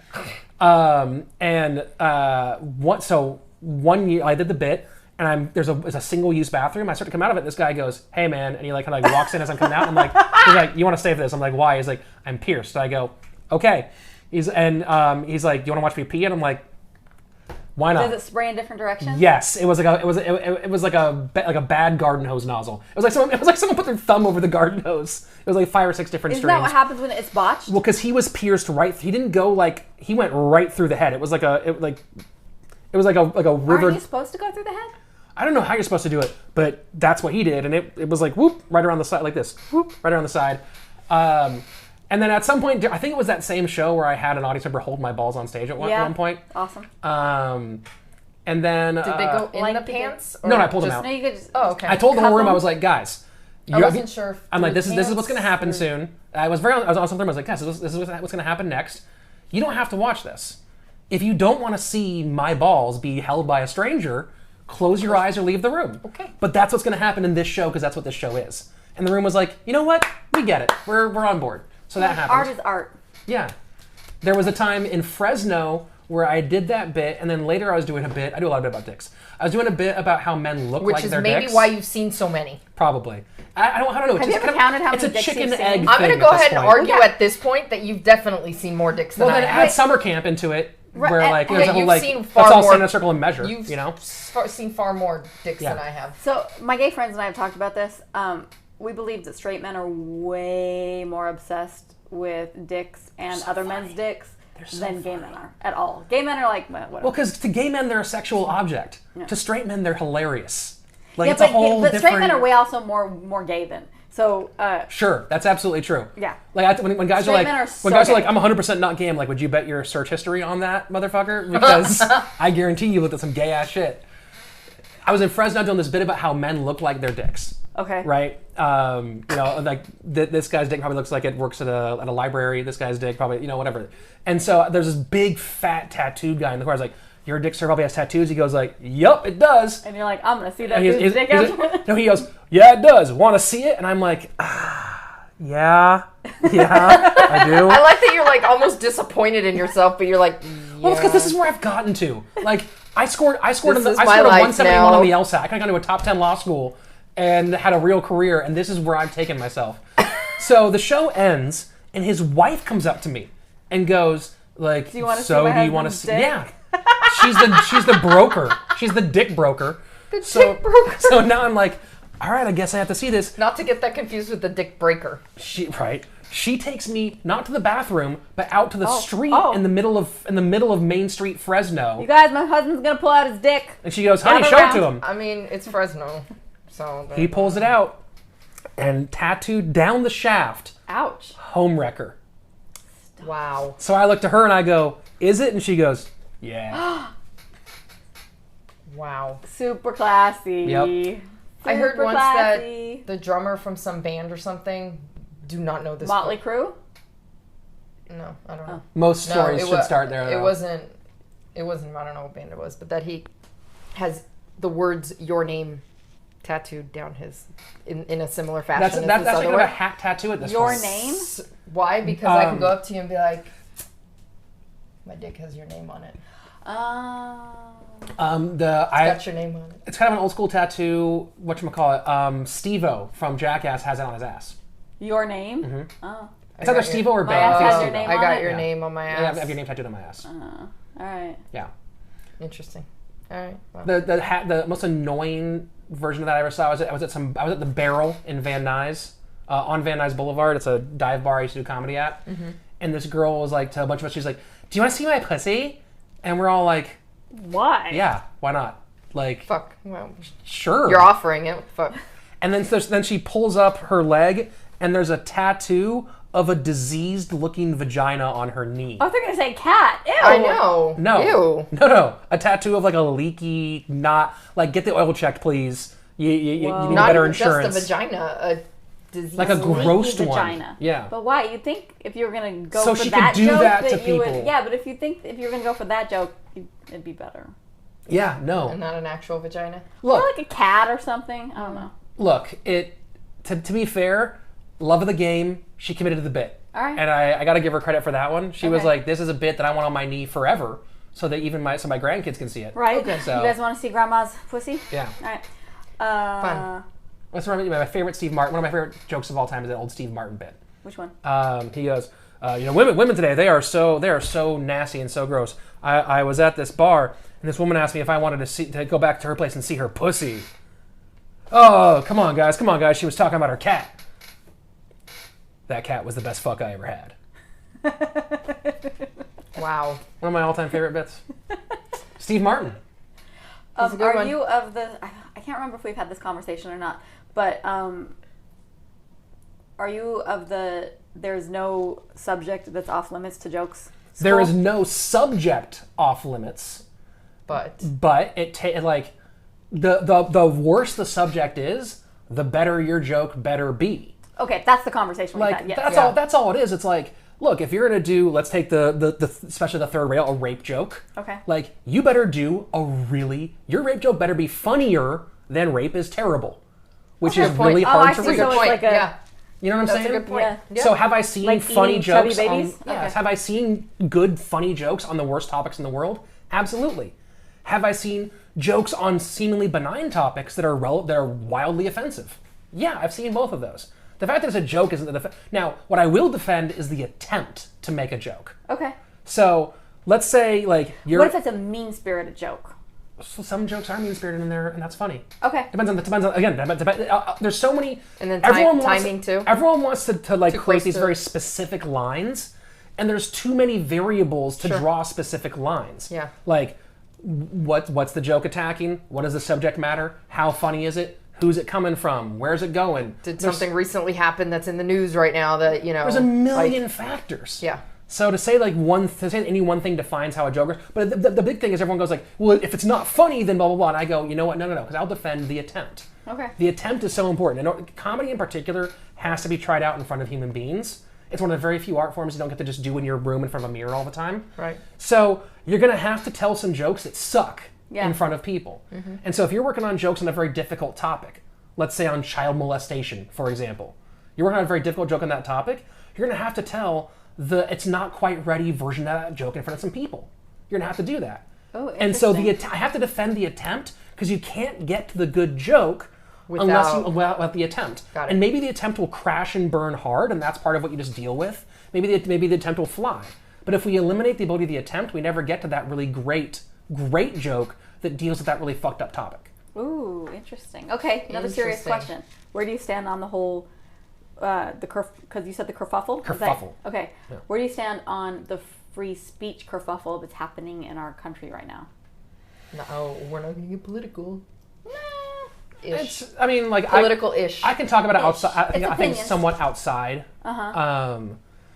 And so before everyone like whites out on me, I'm also a Jew, and I'm personally, specifically personally, one of the, I hate the word victim, but one of the victims of one of the largest anti-Semitic attacks in the history of our country. When I was 16, my synagogue and 2 others were firebombed by white supremacists. My picture was in the paper Sacramento? in Sacramento. Yeah, Dude. Northern California is super white supremacy. My picture was in the paper the next day as I was going through the ashes of my synagogue. My dad. You were in it when it happened? No. Like it was. Oh, like I cleaning, remember you telling me your house was graffitied. Yeah, my house was graffitied. Yeah. But then when they caught the guys who did it after they murdered a gay couple and some other bullshit, they found their hit list that included my name on their hit list. What? Yeah, there are a couple of like my dad was on it. A bunch of people were on it. My dad was president of the Federation. That's terrifying. Absolutely terrifying. So before everyone goes and starts like going like, oh, we've been white privileging all night, that's my context going into this discussion. Okay. So. Well, I'm asking his opinion on. No, I get it. Yeah. But people might listen to my opinion and go, well, that's a guy who's not worried about it. Yeah, if it was just the opinion itself, they're gonna. Yeah, I get it. That's the opinion of a white context. guy who has no thing. Yeah. My context is I've probably gone through worse shit for whatever minority I am than in one incident than many people who are listening for a particular thing. Yes. That being said, the qualm I have with the free speech debate is that who's in charge when we decide to limit things. Right. So people were like, well, Obama opened up a lot of our spying and like surveillance of American citizens, things like that. People were like, but like Obama's not gonna do that. I'm like, yeah, but what about the next guy? And then look who the next guy is. Yeah. And then who's the next guy after that? So that's my big issue is like when you start to say, well, we're gonna make limits on free speech in certain ways, I go, you're right. I agree that certain types of speech that are happening right now are reprehensible. I find that all that stuff that like the Mike Cernovich or whatever the fucks of the world, those guys, like I find the Richard Shermans, Richard Spencer's. Richard Sherman, I actually like him a lot. Richard Spencer. Some guys like, what the fuck? No, Richard Sherman's a football player. Richard Spencer, those kind of guys, I don't like what they're saying. But I get nervous limiting their right to say it because what about the next person who's in charge? What do they get to say is or isn't allowed? I have a very similar, in my opinion, is I was that school up in Washington where they've gone so far left, and as a person who I consider myself pretty left-ish, the students like freaked out and started calling one of the professors racist because he didn't want to leave for. He wouldn't take the day without white people day. Yeah, or whatever. And they were like, they were calling. They don't think that you should have any free speech, or they should be able to completely police everybody's free speech. And I'm with you, like, well, if somebody polices, like, they can use that against you. Yeah, a weapon is as dangerous as the worst person who can hold it. For sure. You know, so that starts to get really weird and wishy-washy. And yeah, I mean, I experienced it. I found myself in college. Like, I went to college thinking I was a bleeding heart liberal, and at college discovered that to a lot of my peers I was basically Rush Limbaugh. Really? Because I am center. I am center with some hard left positions and a couple right leaning positions. You're a little left to center. Libertarians like to message me and tell me I'm one of them. No, you're libertarian. All right, whatever. Yeah, I'm not. I used Listen, to they just want to put a fucking title on everything. Right? Everyone just wants to put a fucking title on everything. I think Rich has an interesting perspective because he's a comedian. Yeah. You know what I mean? And I've heard you make jokes that some people would be like, what? Yeah. Yeah. I mean, that's part of the fun of it, though. That's like getting to push the line and whatever. But the free speech thing is really, really challenging.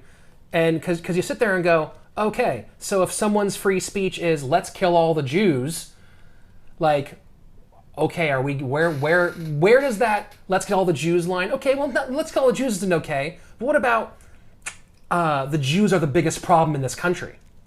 Is that okay to say? Yeah. And now I'm sitting there going like, I hate that because that makes my life hard. Yeah. That puts my family in danger. But at what point, like, where do you start to create that line gets so wishy-washy? And again, the weapon is as dangerous as the person holding it. For sure. So when that line gets wishy-washy, and then things start to shift, like then who makes those decisions gets really scary for me. The big thing for me that I don't like is the people saying, well, you can't do this certain things. Like in public spaces, I think the response that should have happened in Charlottesville was what I would have loved way better is instead of what happened is if 100,000 people showed up and just stood there. Like 100. Now, I don't want to tone police tell people how to protest because I think that's also a shitty thing to do. But a show like those 180 or 300 or whatever like douchebags with tiki torches walk in and see a throng of 10,000, 50,000 people going, what? Come at us. Yeah, let's do it. You really want to make this thing a thing? Come at us, let's bitch. go. That's very that to me like a show of solidarity from For sure. It's, rather than telling them you don't get to talk, you don't get to be in this space, you don't get to have or show your idea. But look who you're talking to. Yeah. Oh, I think people should, talk, please, because I want to hear exactly what you have to say. Yeah, you want to hear what the enemy has to say. That's I don't how get you rid of fucking shitty learn. people on Facebook. I keep all of them. I don't Yeah. unfollow them. I keep all of them. I want to see what you're saying. I You do, can learn except the for perspectives. If I used to go to church with them, I'm like, I just can't deal with you. Sure, sure, I get that. That one gets tough. But you get to that point.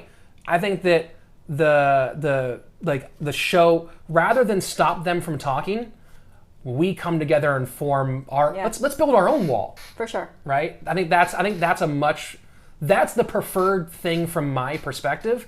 But again, I'm not living someone else's experience. Yeah. So someone else's experience might be like, look, in Charlottesville, you had white supremacists. You had 3 guys with assault rifles, or with rifles. Assault rifle's a bullshit term. You had 3 guys with rifles standing across from a synagogue watching it all day.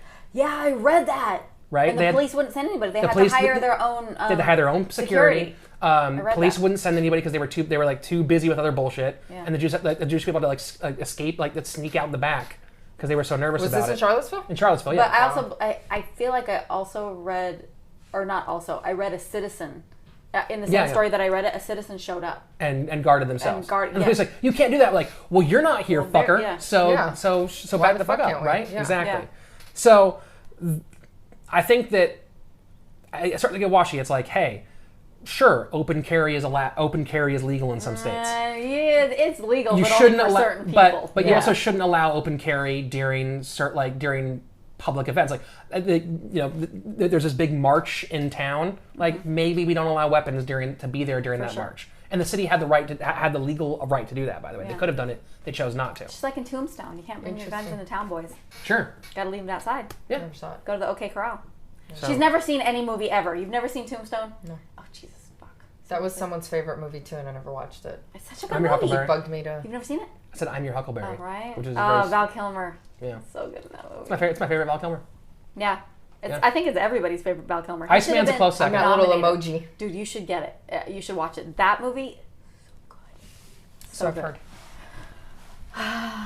heard. So we've managed to go from the most boring conversation ever, like mattresses, to penises and how many Rich has seen throughout his life. It's one of those things where like every time I do a podcast, I guess someone else on the podcast, someone's like, dicks are not going to be part of this conversation. Yes, they are. I know that's it's the inevitability. But you know when dicks don't come up when we're commentating fights. I've never heard you once talk about I'm a professional. dicks. I'm a professional. Yeah. I've never cursed on our podcast. I have. Sorry. Yeah. But I've never heard you mention dicks once. Yeah. Falling out of people's pants or anything. Mm-mm. No. No, I'm a professional. You are. Give me a job, motherfucker. That's true. I can come too. I'm there. I need a job too. I say things. But That's I what's don't up. talk We look like in front them, of so. we look at what's in front of us and we talk about it. Yeah. That's what we do. I don't do that. Not on camera. Not in a microphone. I don't talk, clearly. I don't project. Didn't we have this discussion? Hey, you've been projecting very well today. I want you to know that. I've noticed thank it. you. Yeah. Thank you. So do we have a new name for Dicks and Crime? Maybe. We'll find it. We gotta find something that doesn't just get us buried under all the search parameters. But here's what you do. If you thought I was at all interesting today, my so podcast interesting. is even more interesting because each episode we tell a true crime story from start to finish with comedians from the Comedy Store. Some of your favorites are on it all the time. And it's like Mystery Science Theater for true crime stories. Don't search crime. Search my name. My name is Rich Slaton. If you just put in Slaton, Slaton, on whatever podcast thing you use, you'll find the show. You'll find the also show. get, this is the University of Mixed Martial Arts. I'm Rich Slaton. Joined by Donna Gonzalez here. It's Sunday night in Los Angeles, California. The University of Mixed Martial Arts comes to you live from Club Nokia. I like Club Nokia better than the Novo. Me too. That's a Fuck the stupid Novo. name. Yeah, what a Club dumb Nokia name. at LA Live. For this edition of the University of Mixed Martial Arts, I'm Rich Slaton, joined by Donna Gonzalez here to bring you this 135-pound bout between who gives a shit and someone who has a future. That's pretty much it. It starts here.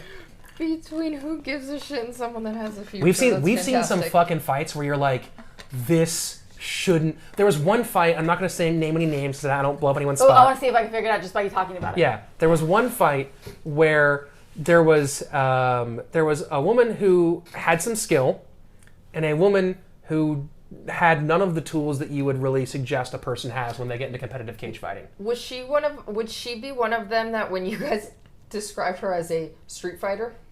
No, Okay. no.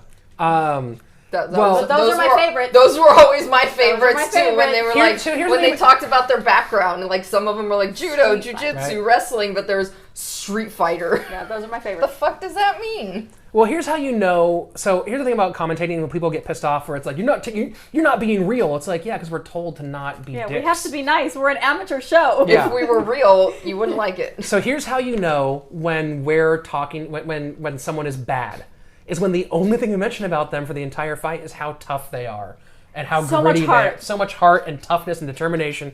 Because we saw this chick get lit the fuck up like the 4th of July for, it might have been I don't remember if it was a 2-minute round or 3-minute round fight. I hope to God it was 2-minute rounds. It had to have been 2 minutes. It felt like 7-minute rounds. I was getting texts from people who were in the stands telling me like they need to stop this fight. We saw this chick get lit up, but the whole time we're going, and wow, is she She's tough. tough. She can really grit it Yeah, out. You got to she be has heart. impressed with the heart of She this has fighter. so much Taking it. heart. Look You at know that. exactly She which is fight I'm tough. talking about too. She is tough. Oh yeah, well so was the condition of her face when it was over.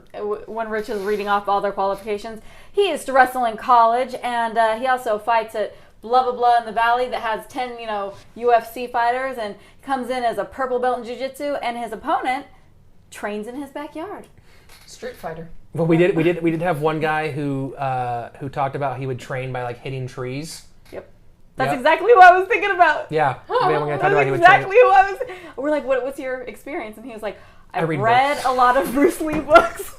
Oh my god. His No. his Are corner you man kidding? his corner men were his girlfriend and his best friend. Seriously. And we were like, oh, okay, everybody watch. This is gonna be a disaster. This is Oh my not. God. Well, because I mean, you think it's bad in the amateurs, but in the amateurs, like the referees will stop it very early. Oh, yeah. Like they'll be like, "Did you sneeze? Fight over." That's true. But then because you from a matchmaking perspective, you're like, you got to make these fights happen. You got Right. to get people opponents. Sometimes you just like, this is what I Right. have is fucking Treebeard over here. But then then you go to like the low level pro fights where you guys know as much as I do. There are guys who are professional losers. Yes. They're like, my record is I'm a 1-38. shit can. I've been knocked out 27 of those times. There's a fighter named, I think Travis Fulton is his name. He's got 380 professional fights. Oh, or something. jeez. He's got a winning record. He's like 240. He's like 259 and 56 or something like that. Okay. But there's some people. I was going through his record and I was like, this is wait what? There's one guy he's fought 6 times, and he's knocked him out 3 times, submitted him twice, and decisioned him once. And that's what so because these local shows like Tachi Palace Fights, the famous video where they just got that soccer mom to come out. So Tachi Palace Fights take place. Billy McFarland's first pro fight. Oh, you knew the chick who cracked her? Woo, boy! We talked about that. We talked about it when she came on the podcast. Yeah. When they're like, people are like, well, the bag doesn't hit back. It's like, neither does this bitch. She's never hitting you back either. Let's be real. Tachi Palace Fight takes place on an Indian reservation. There's no goddamn rules. There's no rules. That's right. We did talk about that. Yeah. So they're like, they lose a fighter, and they're like, hey, anybody here want to make $200 and fight this pussy in here? That's right. And they're like, bro, some guy just stone colds 2 beers and goes like, yeah, let's do this. Yeah, at least in amateurs, like a lot of it you'll see is guys who are just not willing to give up the dream. So, they're like 3-1 or 1-3, and they call up the matchmakers and they're like, come on, I've been training so hard, and their coach is like, he has been training hard. That's true, and we've got 4 other fighters on your card. Or it's like people who just put them on. They just want to know. Yeah, there's a lot of that. They just want to know what it feels like. They just want the experience. No, there's a lot of people that are like, look, I have a goal. I've thought about it. We discussed this. Yeah, we both thought about it. Should I train for 6 months and just see what happens so I can say that I did it? Just so you say you tried it. Yeah. Well, I mean, in our case, we're like, we talk about it. We're here. We should get punched in our face. So you have the experience. Well, we also know how much those referees will save your ass real quick. Yeah. But it's also one of those things, too, where it's like, I've seen killers like Dominic Reyes, where I'm like, but I've also seen guys where I saw a guy tap from side control once. Oh, yeah. We did. We were both like, that was side control. Yeah, and like for the longest time, because it was behind us, and we were like, oh, there must have been a submission that we just didn't see, and then we talked to the ref, and he was like, no, it's side control. The guy tapped from being inside control, from being bottom inside control. Yeah, he tapped. So we've seen the spectrum. We've also seen, remember this? The 2 heavyweights? One of them looked like a baby. Like somebody went and got their little brother out of the audience, and we were like, and then across the cage was this person that they looked like they just broke out of jail. Yeah. Like from a movie. And we were We've like... had a few of those. We were like, oh God, this is going to be so... Wait, was it John McCarthy? John McCarthy looked at us through the cage and he was like, oh shit. Ooh. Like, right? And the kid fucked the dude up! The baby fucked the dude up. Yeah. That's so Street Fighter. Yeah, so we've seen all of it. So you're sitting there going like, look, the matchmaker's my friend. Maybe he can find me someone else who's mediocre or shitty. Maybe somebody just woke up from a coma and they want to fight me. Right. Well, what you really hope is that because also some guys you just don't know. Sometimes it's their when someone's first fight, you sometimes just don't even know. Yeah. So what you hope you're like, cool, Jill, do me a favor and find me some can that I can go at least be competitive with because I'm not a competitive fighter. Right. And then like suddenly shows up, it's like, oh, that's the next star. Is just the one who like you roll the dice and come up unlucky. True. There's your future so many changed. people that have fought for us that we're like, no way. And then, 3 fights later, we're like, that person's a killer. There's been some of that. There's also been some people where you're like, oh, the sky's the limit here, and you just figure like, oh, you don't have this thing that you need. Yeah. There's a hell of people. Dom was definitely on my short list for making the UFC. Yeah. He was not the first person I ever said like, oh, that guy's gonna be the first one to make the show. There were a few who came before him where I was like, oh, that guy's got it. That guy's got it. Yeah. I was surprised that Dom was our first guy. Not that he doesn't deserve it. I was just surprised that we didn't have anybody that no one made it before him. But I do think he is the best total package out of the U by far. Like if I'm going on the list of everybody, I don't think anyone else has the total package like he does. In terms of everything, in terms of athletic ability, the actual technical skill, the willingness to fight, like that fighting mentality. Sure. That like he has all the different pieces. I think more than anybody else. There are other fighters who I think are good enough to make the UFC who are high quality. Yeah. But he's one of the, if I'm ranking like, if I'm in my top 10 list of all-time University of Mixed Martial Arts fighters, he's number 1 on my list. For sure. He's not a debate for me. Do you have a favorite fight that you can think of? Ooh, man. I mean, anything Ryan Lilly did pretty much is always going to be great. That guy's one of my all-time favorites. Also, Ryan the Lion Lilly. Travis Brown. Oh, not Travis Brown. Thank you. Williams. Travis Williams, yeah. Travis Brown. I'm like, Travis Brown, when he fights for us, dude's good. Travis Williams is Travis I was like, I thought there was only one guy from the Travis UFC. Williams, he's one that surprised me because he fought for us really early. Several times and really early in his career. Yeah. And if you had told me where he was going to end up by the time he was ready to go pro, I would have been very surprised. And his evolution was amazing. Sure. Yeah. Yeah. Some great ones. What's the other one from Well, Boss Roten's gym? Jens Grau. Jens is funny. Yeah, he's one of our most entertaining guys. Always one of my favorite guys to watch by far. Oh, I mean, anything with Pius. Oh, Pius Voodoo, Aina Lobo Jr. Have you ever seen the post-fight interview with a guy named Pius? I'll have to show you. Yeah, there's no way to describe it. He takes the mic from me, and then puts on his own show, and we're all just like, it's fantastic. But Pius has some of my favorite ones, but my two favorite calls ever are the Jose Jovel's knockout. Oh, so good. For I think it was like a 7-second overhand right, and that's one of my favorite. Like when I listen to that call, and he timbered the guy. He just went. Oh, it was one of those slow fall. The dude, the guy he was fighting through this naked front leg kick, just like little touch out leg kick, and his hand went down, and that overhand right just went fuck your day, and he went out. And I love the call on that. And the other one that was one of my favorites is Tommy Aaron's high kick when Tommy Aaron's such a good. He was on our podcast. Yeah. No, I loved watching. He'll be a future at UFC. Yeah. Tommy's one of those guys who I think definitely has a future. Yeah. That guy trains it's incredible. Well, because you heard his story. But just just seeing him, he never stops. I just want to when everybody's like, oh, here's the 30-second break that you can go grab water. He's running laps. No, yeah, Tommy's a bad dude. Yeah. Tommy's a bad dude. He's fun to watch, and he's a creative guy to watch. He moves well. Mm-hmm. His angles are super interesting, and the way he set up that high kick, it was a switch. It was a switch left high kick to the head. That won him his first belt with us, right? I don't remember if that was the first belt. I'm trying to remember if that was a title fight. I think it was. God, it was so fast. So you have to it's hard to see it. It goes so quick. Yeah, good, so good. I think one of my favorites might be Brooksy's first fight. Sure. Brooksy the Bear Bayard. Brooksy's a fucking gamer, dude. She just goes hard. So fucking hard. Mm-hmm. Yeah, Brooksy's a gamer. That's for sure. And Erica Newsom too. She's another favorite of mine. Yep. Because she's so she's so sweet and quiet, and you're like, are you speaking out loud? And she's like, yeah, and she gets in there, she's like, roar! And you're like, whoa, how did that happen? We've just gotten to see so much interesting, different talent. Jasmine Pouncey, she was super fun to watch. I remember when she knocked this girl out with this nasty left hook. Yep. We saw this water flow from It was like she knocked her tear duct loose. Yeah. She was it was the girl's crazy. Face. What the fuck? Lisa Laura was fun. Yeah. She fought for us. Yeah, Laura Salazar, we've had some bad amazing women come through. Very true. Yeah.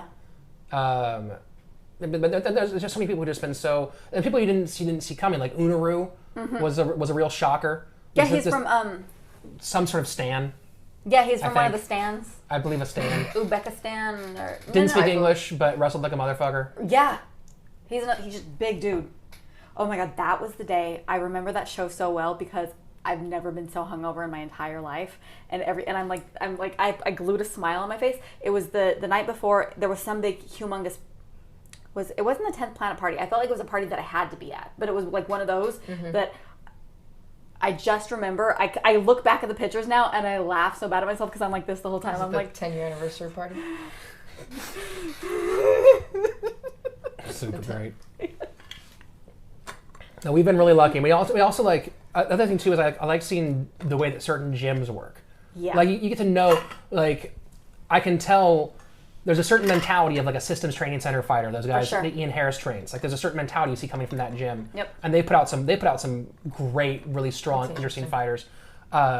You see the culture at a place like 10th Planet Van Nuys under Elder. Yeah. You start to see cultures from gyms. You see a lot of the culture. When you see this same thing happening at kind of mentality over and over again, you have to go, I get what you guys are. Yeah. Boss Rutan's gym has a great culture. Yeah.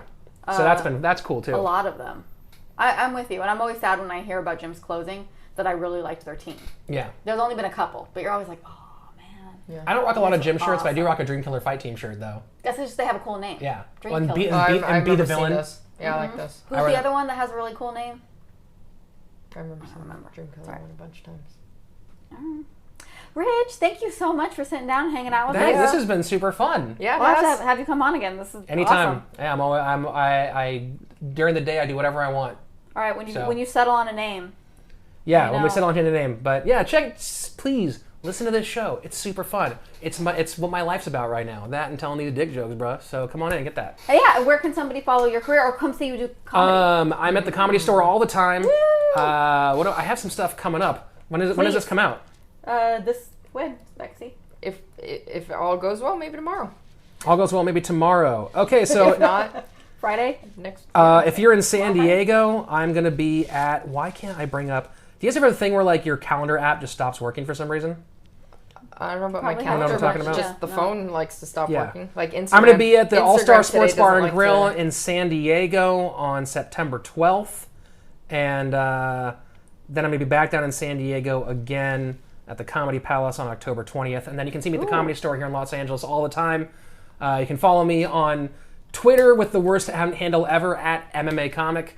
And you can follow me on Instagram at Rich Slaton, which is a much better handle. Why don't you change So your why handle don't you to just Rich change Slaton? it? Well, I actually even have at Rich Slaton on Twitter, but I don't know why I haven't. Why don't you just change? Why don't you MMA change the Comic MMA to one Rich too? Slaton? Yeah, and then Yeah. you can keep all of your things. Yeah, I might do it. It's not like starting over. I might do it. You have MMA Rich? No. No, at Rich Slaton is great. So follow me on Instagram at Rich Slaton, and you can follow the show at Crime Pod on all your social media. Everything will be linked in our stuff. Yes. Check us out, dude. Check us out. Yep. Cool. Thanks. Thank you. Muchas right. gracias. We'll see you guys next week. Peace out, bitches. Love you. Deuces. Bye, robot.